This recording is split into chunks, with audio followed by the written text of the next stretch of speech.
Hello, here is a new video about comparison.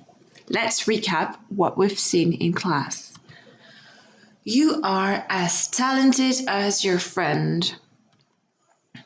Ici, il s'agit du comparatif d'égalité. Voici la structure de la phrase. Vous pouvez penser à une balance. As et as se mettent de chaque côté de l'adjectif que vous souhaitez utiliser. I am less fast than this girl. She is less sporty than me. Ici, il s'agit du comparatif d'infériorité. Voici la petite structure de la phrase. Less, l'adjectif et than. I am taller and more intelligent than him. I am shorter than her. Ici, il s'agit du comparatif de supériorité. Pour le construire, il y a deux options.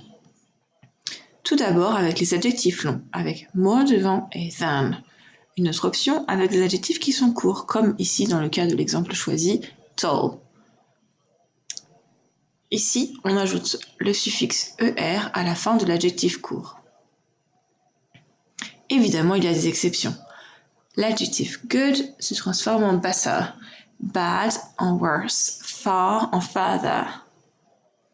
Example, you are better than me. Let's practice. Essayez de réfléchir à quelques exemples. Ici, vous avez différents personnages. Essayez seuls de les comparer. Je vous laisse quelques instants.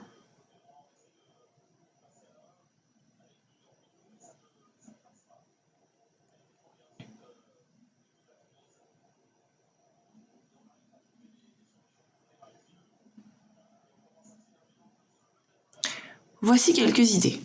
James is older than Richie and Lily. He is more intelligent than them, but he is less sporty. Richie is younger and shorter than Lily and James, but is more talented at singing. He is sportier than James. Ici, vous remarquerez que le Y se transforme en I. C'est le cas des adjectifs qui se terminent avec un Y, comme pretty, ugly, funny, etc. Lily is less talented at dancing than Richie, but she is better at playing rugby than him.